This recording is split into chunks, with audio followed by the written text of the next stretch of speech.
Hi, everyone, and welcome to today's webinar. My name is Anna, and I'm with the New Mexico Small Business Development Center. Today, we have Cathie Tardy joining us, who is a certified SCORE mentor, is a CPA, and holds an MBA in tax accounting, and has been the president of her accounting firm for 31 years. Cathie will be presenting tax strategies, keeping your profits in your pocket. We will be using the Q&A function to take questions and welcome attendee participation. So don't hesitate to ask us any questions you may have. We'll answer those questions during and at the end of the webinar. Do not be shy. We love questions around here. And the current slide features some COVID-19 business resource links, which I won't go over in detail as we'll send you a copy of the presentation at the end of the webinar. Then lastly, please visit our website at nmsbdc.org to view our upcoming no-cost webinars or to sign up for our no-cost counseling services. I'll also send a follow-up email to you with this information. Thanks so much for joining us. And without further ado, I'll hand it over to you, Cathie. Thank you. Good afternoon, everyone. I hope everyone made their tax deadline. It was a little dicey in our office, but we made the deadline. Today, I'm going to talk a little bit about how your business and your personal situation can impact your tax planning for the year. And let's talk about some of the various factors that impact your particular situation. We're going to cover more in depth these 10 items. Filing status, dependents, retirement plans, Section 179, talk about acceleration of income or deferring deductions, using your children as labor in your business, capital gains losses, mutual funds, and choice of entity. So it's a lot to cover in this amount of time, but please feel free to ask questions at any point. I'm always happy to answer them if I know the answers. So when we talk about tax planning, we have to think about what it encompasses, what all is entailed in tax planning. So we need to start with the big picture and look at what's happening in the economy. How is that impacting our line of business? Have some recent events caused your business to either grow or decline?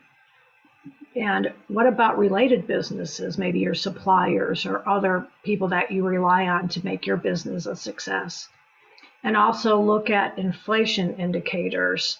So there's all kinds of things happening right now out in the world. We've got the war in Ukraine, we've got high inflation, we've got talks about changing taxes, we hear about supply chain issues. We've got huge increases in pricing. So one of the places where you can get a better indication of what's going on in your particular industry is to speak with your industry groups. A lot of them hire economists to help you predict how your business is going to move forward. So that's a good source of information besides just listening to the news and reading your publications for your particular industry. We also want to consider our projections. Now, when I work with my business owners, I like to see them working with at least a 3-year projection. 5 years is better, but at least 3 years. And I know my clients say, I have no idea what's happening next year, let alone 3 years. But what we need to do is to project our year-end business income and then make plans, set goals for ourselves to make increasing sales for our particular company, or decide where we're going to grow our business, or maybe we're a mature business and we're looking at downsizing it, but we have to make projections and plan how we're going to get there. And one of the factors that we really need to consider when we're looking at our business income and planning for the future is our cash position. And we actually can make cash flow forecasts so we know if in a particular month when we want to purchase that additional piece of equipment that's going to help us be more profitable in our business, that we're going to have the cash to actually make that purchase, or we may need to look at our current credit lines We may have a line of credit for our business, and I always highly, highly, highly recommend even new businesses getting a good banker you can work with and having them set up a line of credit for you, even if it's small initially. As you use the line of credit and they see how responsible you are, they're more willing to loan you additional funds. So don't wait until you have a huge cash crunch. Be looking at that ahead of time. Also, too, sometimes if we are in a cash crunch, maybe one that we didn't anticipate for some reason, if we have some cash advance opportunities on our credit cards, we'll be able to use that. Now, I don't always like to recommend that to people because those credit cards often have very high interest rates. So be aware of the rates that you have. And again, talk to your banker. Sometimes the banks will issue you a credit card with a much lower interest rate. So be considering both your projections as well as your cash flow, so you know you'll be able to meet whatever the plans are that you set in place. In addition to looking at what's happening in our business, we really need to consider our personal tax situation. And one of the reasons for that is because oftentimes our businesses are actually pass-through entities. For example, we may have an LLC that could be a single member LLC or even multiple partners or owners. And so when we're talking about our overall tax picture and that income is getting passed through on the personal side, we need to be really aware of what else is happening on the personal side. Maybe you're married and your spouse also works in the same business, but maybe your spouse does not work in the same business and maybe has another business or even a W-2, but those adding income on top of income pushes you into higher tax brackets. So you need to be aware of what bracket you're going to be. Also, too, maybe there's some personal expenses that are going to be tax deductible for us that will help our picture, especially if we have children. We may be getting some tax credits on that side. So we really have to look at the whole picture.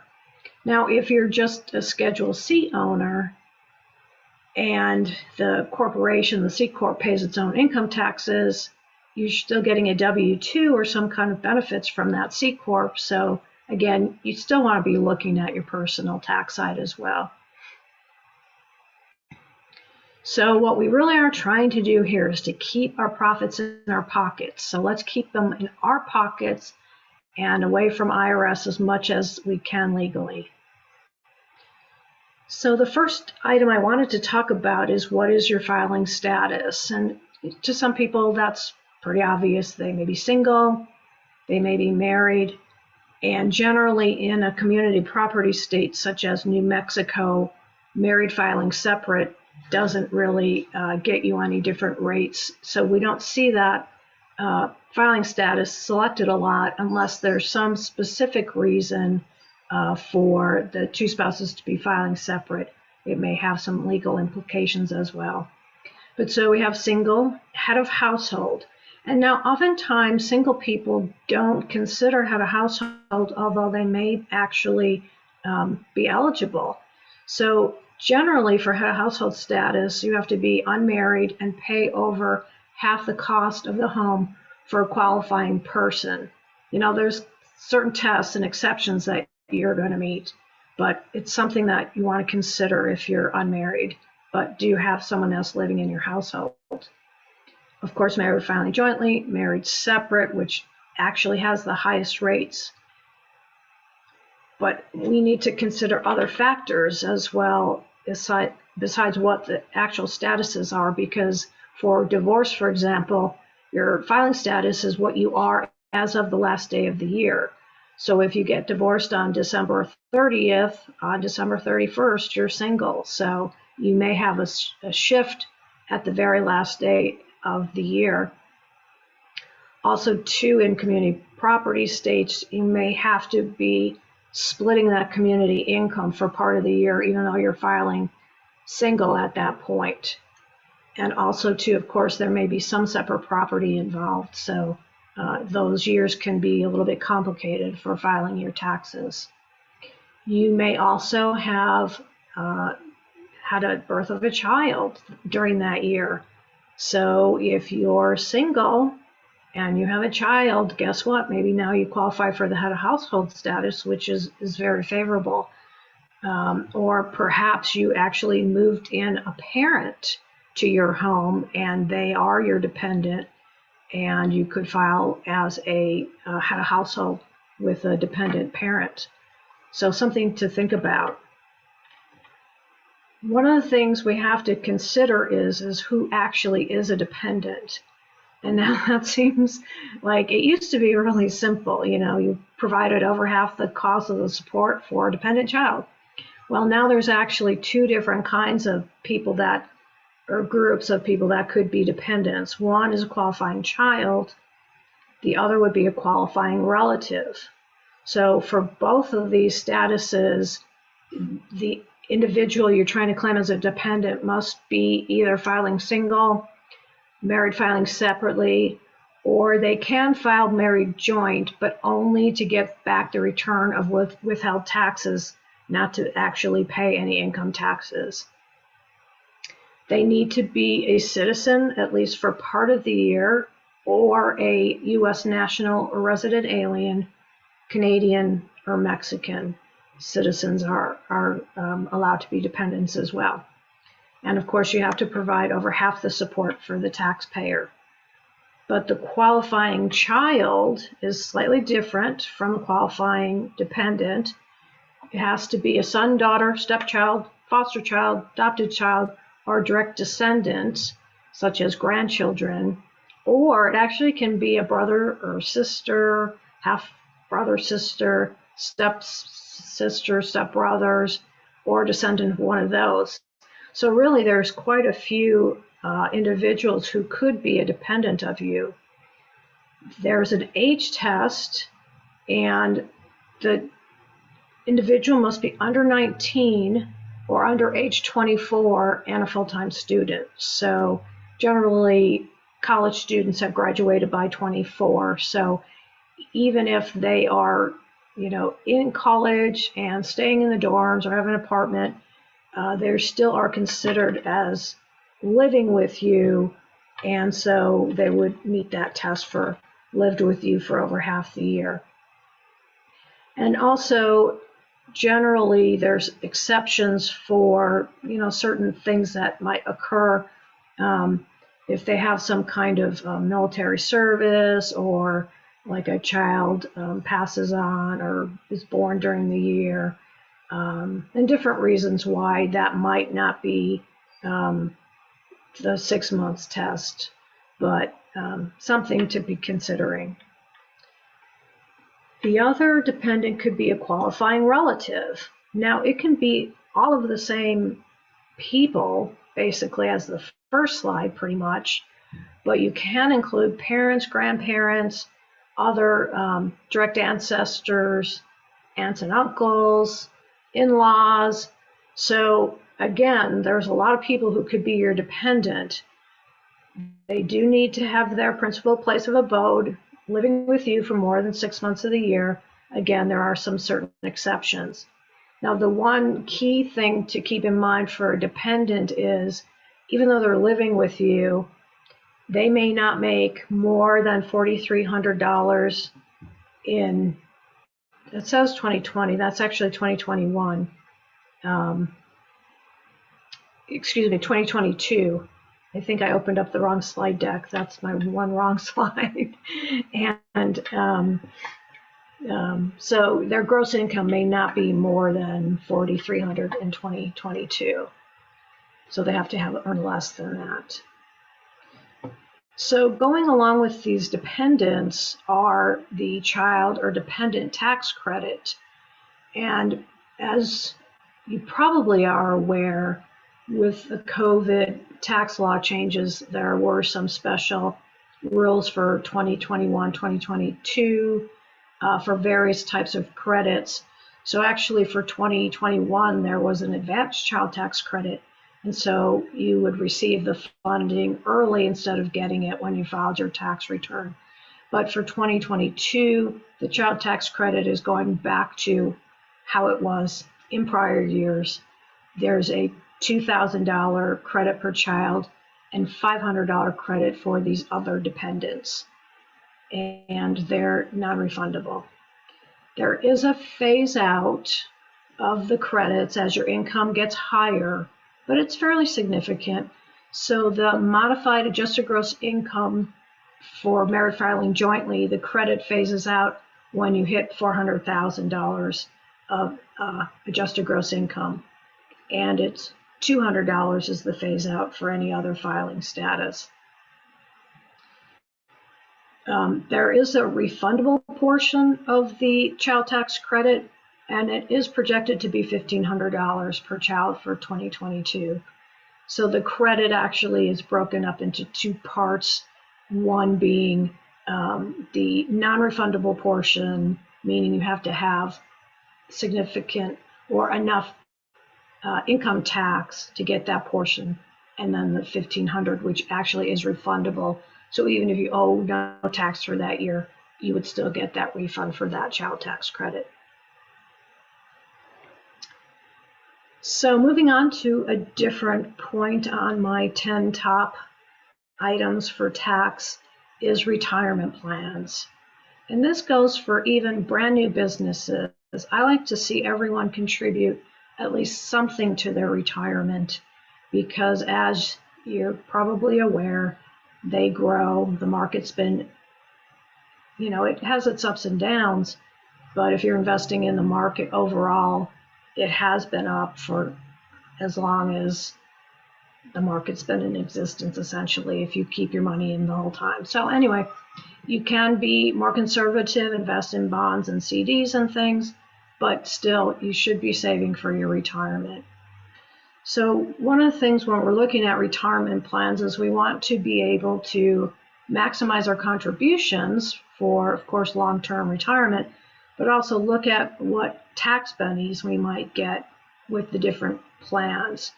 So there are a number of plans available for business owners, 401ks, solo 401ks, SEP, which is a simplified employee pension plan. There's a simple IRA as well as a Roth IRA. And so because of these plans are all slightly different, we need to be aware of which plans have to be established when. And like I was saying, early contribution grows faster. So even if you have a child working for you, maybe put some of their funds away for retirement as well. So the dates are important with these retirement plans. A safe harbor 401k has to have be established by October 1st, and you can continue to make those contributions up to the business tax filing deadline, which does include extensions. The solo 401k is essentially for a single owner of a business and has no employees, and so it's just the one individual who'd be participating. That can be established up to December 31st, and again, contributions have to be made by the due date of the business tax return. So if you do extend, you do have that additional time. Now, Roth IRA and regular IRAs do need to be made no later than April 15th of the year following the tax year. So for 2021, April 15th was the due date for either a Roth or an IRA contribution. A SEP or simplified employee pension plan can be set up and have the contributions made at exactly the same time.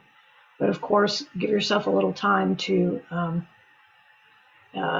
talk to whoever is going to be holding that plan and make sure you get your documents set up properly. Don't wait to the very last day. But so if your due date is September 15th, you've got all the way up until September 15th to make a decision. And sometimes we do just that. We may even have done calculations to figure out what the tax bill will be and how we can benefit from making a deductible SEP contribution, but hold off until later on in the year because maybe our cash flow will be better. So sometimes that's a good planning opportunity. And a simple IRA has to be set up and funded, not funded, but by October 1st. And if there are some rules about if you have other plans in place, you can only have one plan during the year. So there are some things that you need to be aware of, and talking to someone who knows how the rules operate will be helpful. But if you already have a plan, you can have it funded by January 1st.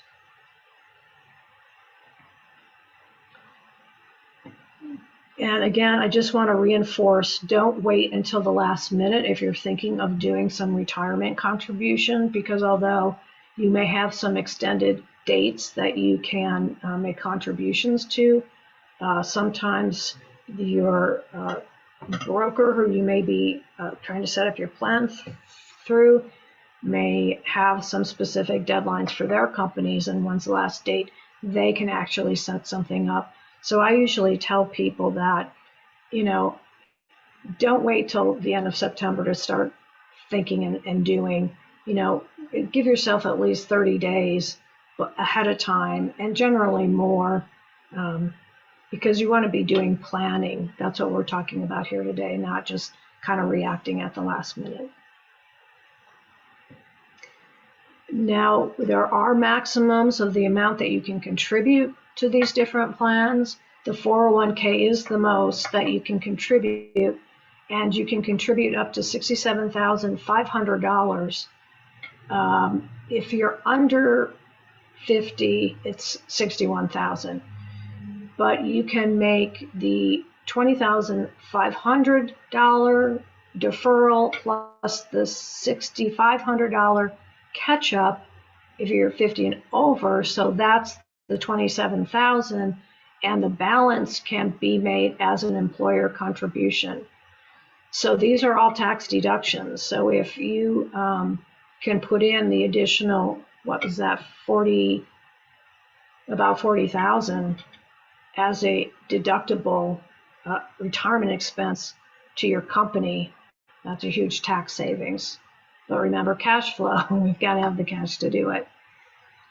The solo 401k has the same limitations. And again, that's great because we do the deferral out of the paycheck, and then we can do the matching for the employer contribution that's fully deductible. You need to know, of course, that the deferrals are based on compensation as well as the employer matching. So sometimes you have to bump your W-2 income up a little bit if you want to try to make the maximum contribution. But, it's well worth doing. Now, the Roth and the regular IRAs are generally $6,000 that are contributions, and you may go up to $7,000 if you're 50 and older. And sometimes, too, even a non-deductible IRA is going to give you this savers credit, which I think is up to about $200 credit just for putting money in your own retirement account. So consider that as well, even if it's a non-deductible IRA.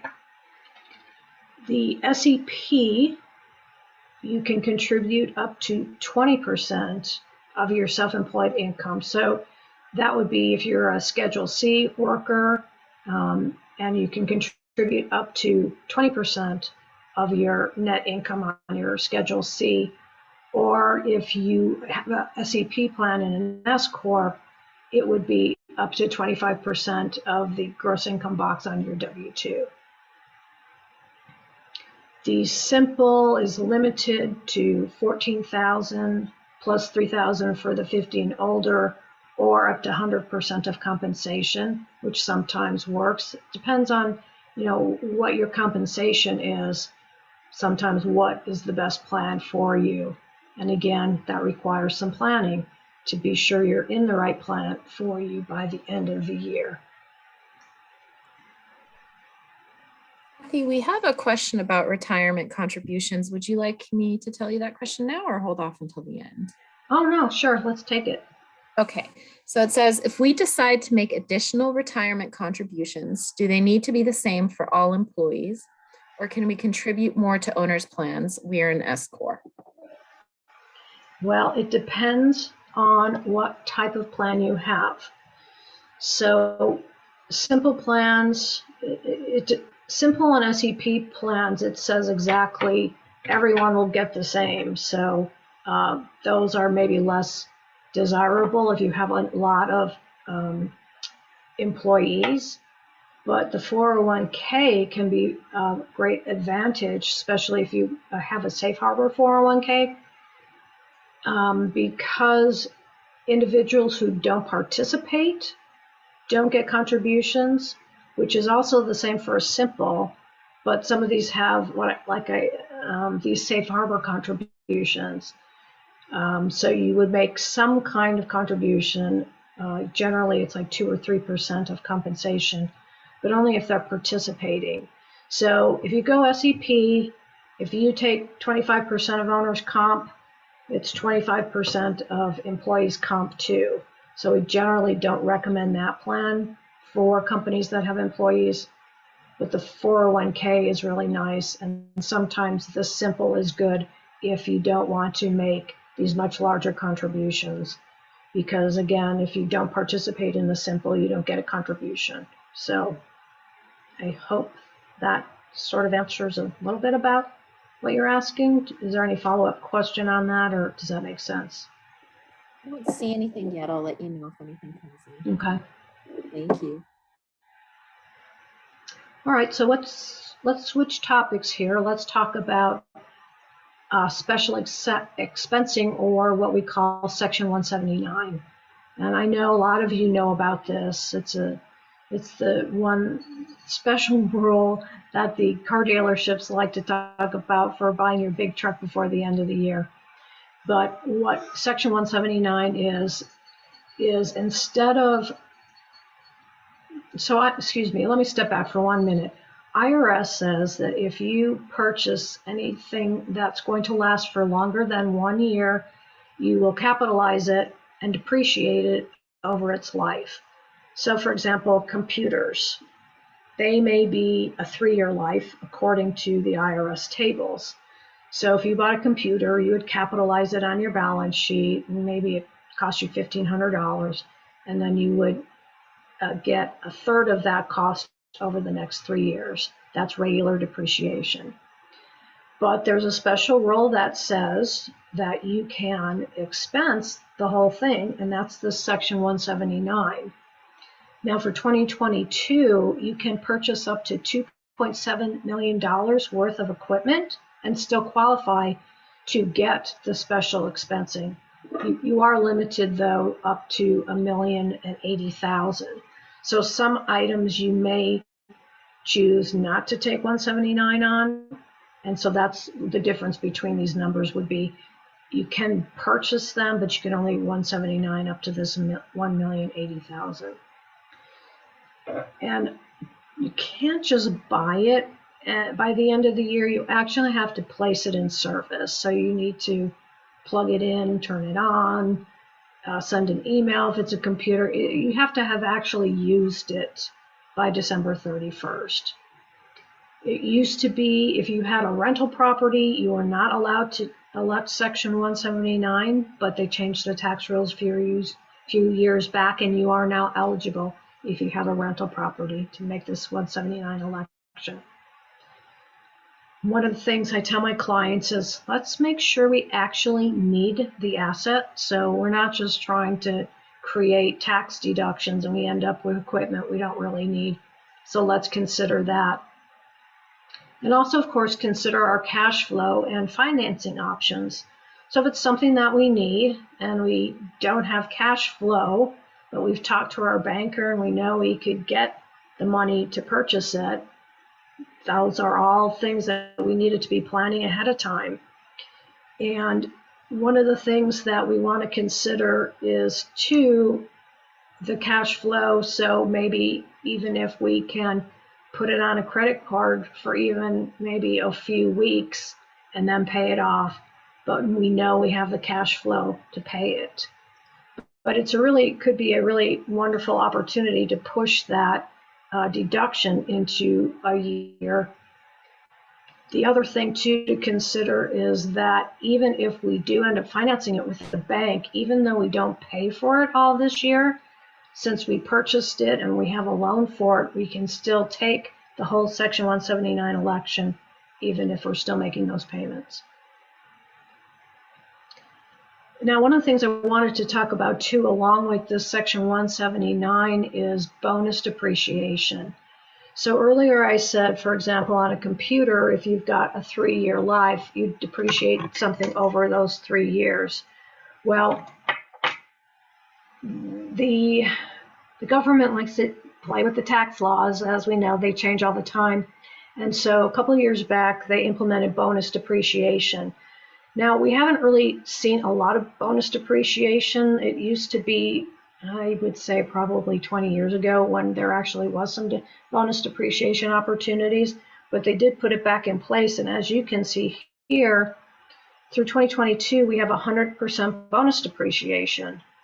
So that means even if we have to depreciate the item that maybe is not eligible for Section 179 election, we can still deduct 100% of the item. It is going to switch down to 80%, 60%, 40% in the upcoming years, as long as they don't change the tax laws. But it's something to be aware of. So even if technically it would not qualify for the 179 election, you could still potentially get 100% bonus depreciation.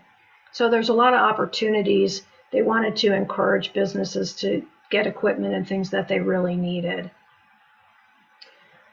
You can also make a Section 179 election and bonus depreciation election, and that may come more into play as we get into these later years when our bonus depreciation isn't going to be as large.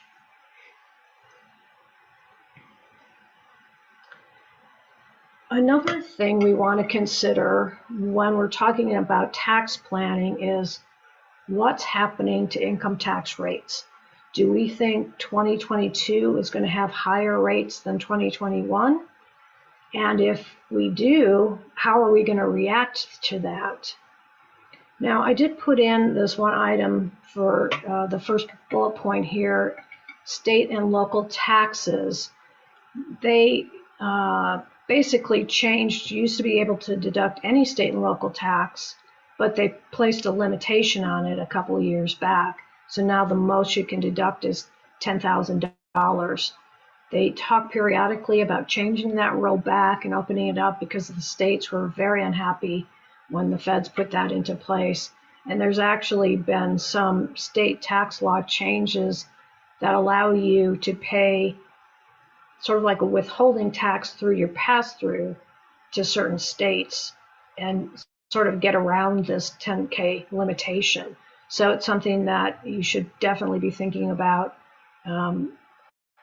New Mexico does allow for that as well. So it's potentially an opportunity to minimize that tax implication on your personal return. So if we think that income taxes are increasing, we may decide to pay the second half of our property taxes in a subsequent year and not pay them all at the same time. We may decide to hold off our employee bonus payments until after January 1 to push them into the subsequent year when taxes will be higher. We may hold off our charitable contributions again until January 1st of the subsequent year. And sometimes we even do this, as we call it, bunching, and make 2 years of charitable contributions in 1 year, so we actually qualify to itemized deductions every other year. Another thing I wanted to mention that sometimes people are not aware of is as long as you put a charge on your credit card before December 31st, the IRS considers that a deduction for that tax year. So even if you don't pay your credit card off until the subsequent year, as long as you charged it to your credit card, it would still be considered a deduction for that tax year.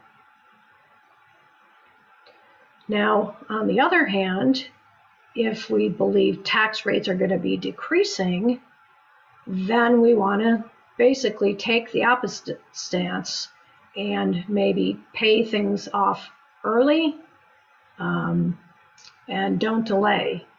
Again, the SALT tax limitation of $10,000 can impact this as well. So you may want to be considering that again for the end of the year, figure out how that's going to impact your tax situation. So cars, trucks, and vans, this is getting back to the Section 179 deduction a little bit, but standard mileage rate for 2022 is going to be 58.5 cents a mile. You are required to have some kind of log with the date, place, and business purpose of the mileage. And I don't work for MileIQ, but I love their app. It's really easy to put on your phone. I know there's others, but that can do it for you basically automatically. You have to put in a little bit of input, a little bit of time, but it will solidify your mileage deduction for IRS should you ever be questioned. Now, one of the things you have to remember is only miles from your business office count. And so if you don't have a business office, you're going to be extremely limited on the amount of mileage that you can take. So we want to talk about business office in a minute. Can you switch between actual cost of your vehicle and standard mileage rate? Well, yes, you can. You can pick every year, but the first year you place that vehicle in service, you must select standard mileage rate. And then you can switch. Generally, I find the newer vehicles, you get a much bigger deduction with the mileage, and sometimes with the older vehicles, because of the repairing, you may find that actual is a bigger deduction for you. But there's different rules for depreciation, Section 179 and bonus depreciation for cars, trucks, and vans. And there are, per IRS, 3 different types of vehicles. So generally, it's a passenger vehicle, a SUV, or some kind of vehicle with over 6,000 gross vehicle weight. The passenger vehicle is limited to $18,200 deduction. So if you go out and buy a brand new Camry, the most you're going to be able to take that first year is going to be $18,200, and that's with bonus depreciation as well as Section 179. You don't get to take 100%. Now the SUV, which is also eligible for bonus depreciation, the Section 179 is limited to $27,000. So again, SUV isn't going to get as big of a deduction as the trucks that are over 6,000 pounds. Those are eligible for a full Section 179 and 100% bonus depreciation. So this is what the car dealerships are talking about. These bigger trucks that are over the 6,000 pounds, you can deduct basically the whole thing in the current year that you purchase. So home office sometimes gets a bad rap, but I like a home office. You must use the place as your principal place of business regularly and exclusively. Excuse me, it does not have to be a full room. It can be a portion of a room, but in that particular area of the room, all you do is do business there. You don't have to meet clients. You can use it strictly for administration or management activities. One thing that worries people is they may have some taxable income when they sell their home, having had a home office in the past. And generally, it's limited to the depreciation that you have taken over time, which is not a huge number generally. We've had a number of clients sell their homes they've had home offices, and there really hasn't been much tax, so I don't usually worry so much about that. But the wonderful thing about a home office is now you've established a place of business to be away from for your mileage deduction. So if you don't have a home office and you're just bopping around meeting clients' offices, you don't get any deduction until you actually go to the first client's office. And then between those offices, you can take mileage. But commuting miles is going from your home to your first business stop, and then again, your last business stop on your way home. So you could be losing quite a bit of mileage. So it would be worthwhile potentially to establish a home office.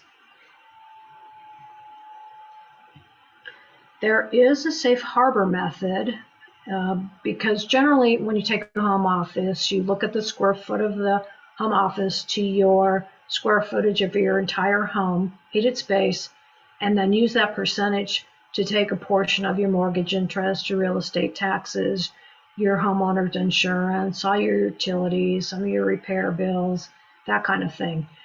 And if you're not a good record keeper, sometimes the safe harbor method comes into play because you can take the square footage of your home, your home office up to a 300 square foot home office and multiply it by $5 a square foot. So the maximum would be a $1,500 deduction. But $1,500 deductions doesn't sound huge, but when it gives you tons of mileage, it could be just the thing that you're looking for. So it doesn't have to be complicated. So again, if we're talking about we think taxes are increasing, maybe we need to accelerate some income into the current year while the tax rate is still low. And we were talking about doing this when everyone was talking about increasing capital gains tax rates. So we would take gains, but not losses. We did leave our losses for the years when the taxes were higher. How do we accelerate income? Well, maybe there's ways to encourage our customers to pay early. Maybe we can change a closing date on a particular property. And we do have some opportunities to prepay some rents, which can be up to a year in advance. So it's something that you might want to think about as well while you're doing your planning. The individual tax rates are here for 2022, and you can see we've got them split by single and married filing joint. But you see how quickly they move up. So it's 10, it's 12, not too bad, but wow, then we get another 10% added on 22, 24, 30, 35, 37. And when you actually add in some of the additional investment income taxes and the Medicare tax, you could be paying close to 40% in federal taxes. So we really need to plan. And we keep hearing they're going to raise the rates, they're going to raise the rates, especially for the high earners. Well, and you see these brackets aren't that very broad, I guess is the word I'm looking for. They're not very broad. And pretty soon you're pushing, especially if you're two wage earners, you could be pushing up into the 32% bracket. So already it's quite a significant amount of taxes. Just one comment, the head of household has slightly different rates than the single up to the 22% bracket. But once they hit that, their rates are the same as the single filer. Corporate rates, I left the different brackets in because it used to be that it was 15, then it was 25, then it was 34, 39, and went back down. So it used to be like the individual rates. But right now, corporate has that flat 21% rate. And the individuals with pass-through businesses that qualify have the special qualified business income tax deduction. And so be aware of that as well. It's a way to have business owners that aren't regular C Corps to take some advantage of that flat tax rate. One planning item that I think works really well for some people who have children is to hire them.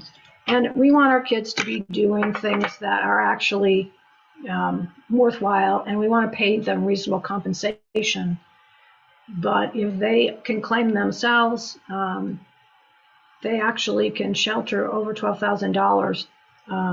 It's going to be $12,950 for 2022.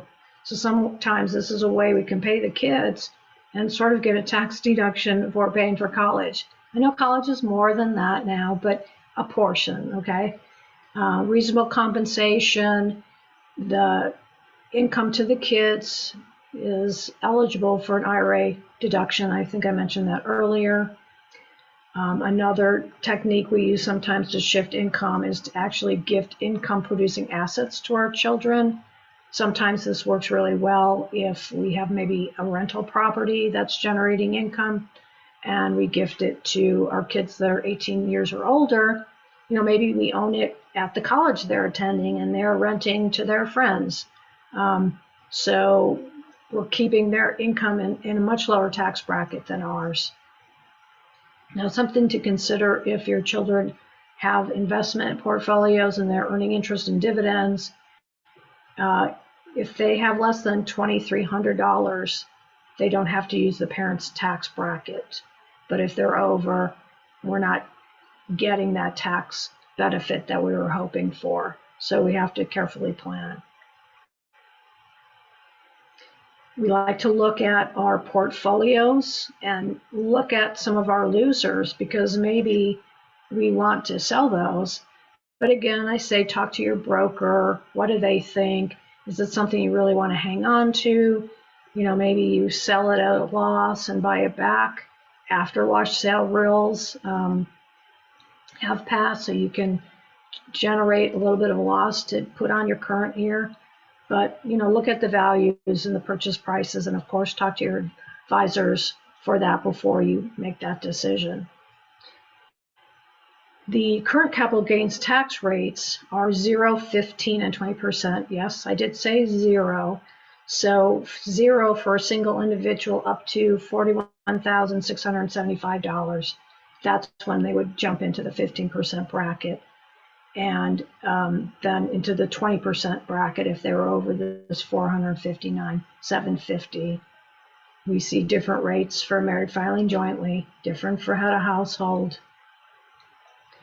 And one thing to be aware of with capital gains is you can sell your losers, but you may not be able to utilize all of your losers because the most you can exceed, when you do taxes, you calculate your capital gains and your capital losses, and then you net them, meaning if you have $10,000 in capital gains and $15,000 in capital losses, overall you have a net capital loss of $5,000, but you're limited to $3,000 if you're married filing jointly, or $1,500 for all others. So basically you would carry forward that additional $2,000 or $2,500 or $3,500, whatever. I forgot what I used for an example, but I think you understand what I'm saying.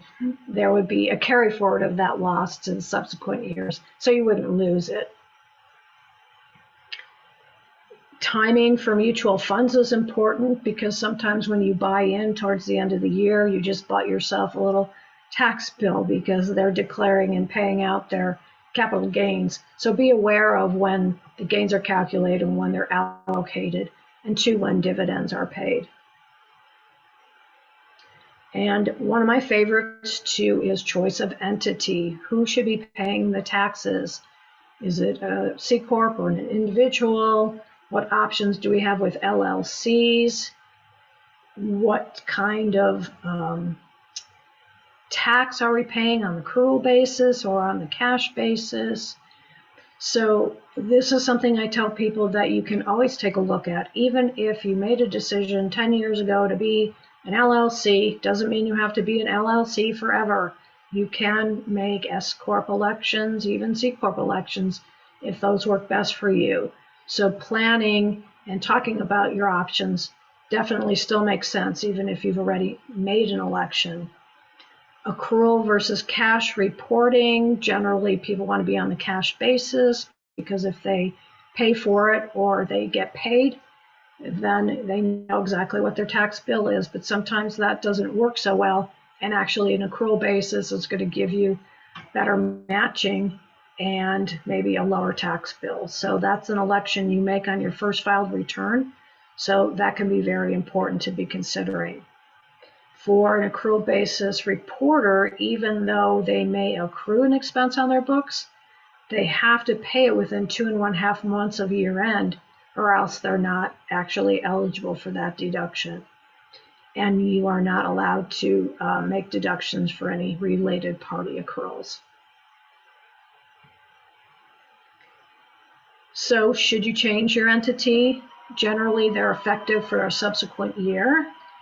And sometimes when we're looking at potentially an S Corp, we're looking at compensation, meaning W-2 earnings versus just self-employment earnings. And can we save some payroll taxes by paying ourselves reasonable compensation and then taking distributions for the rest? Sometimes we have to consider higher compensation, which means, a little bit higher payroll taxes. But remember, when we were talking about retirement contributions, we may be able to make a much bigger retirement contribution. So all these factors need to be considered. And so the last point, self-employment versus payroll, meaning, so if you're a Schedule C business and you pay self-employment tax on your net earnings versus if you are a pass-through entity and you get a W-2, and that's where you limit your payroll taxes. But the pass-through earnings component, you pay just regular income taxes on. So you may be able to have some savings there. So those are the summary of my top 10 tips, things that we want to be considering. The filing status, maybe do we have some dependents that we didn't consider, retirement plans, the special expensing, bonus depreciation, what are tax rates doing? Do we want to accelerate income or maybe defer deductions, hiring our children, considering the impact of capital gains losses, how we purchase our mutual funds, and then again, choice of entity.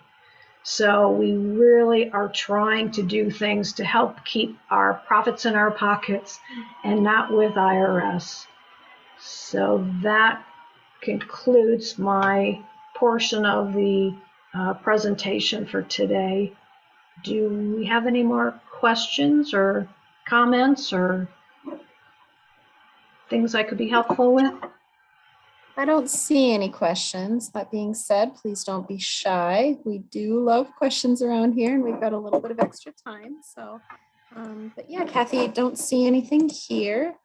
And in the meantime, just wanted to remind you that the New Mexico Small Business Development Center is here to help you during any stage of your business. So don't hesitate to reach out to us. We will follow up with information via email, copies of the presentation slides, and we'll also make this presentation available on demand. So be sure to keep an eye out for that. And then Cathie, if you have any last words, feel free to add them here. And I think, yeah, I think that's it. We got a message here that said that's a lot of great information, and then some kind of personal questions here. Sarah, if you want to reach out to us, feel free to reach out to us directly at NMSD webinars at sfcc.edu, and we can help you out from there. But yeah, Cathie, if you wanted to say anything, feel free to do that now. I think that SBDC has some amazing programs that everyone should be looking at, as well as SCORE mentors are extremely helpful for business owners. So please utilize their services. Everyone's here to help. Thank you so much, Cathie, as always, for your expertise and your time, and everybody for your attendance. We really appreciate it. And with that, we'll go ahead and wrap it up. Thanks so much. Thank you, everyone. Have a great afternoon.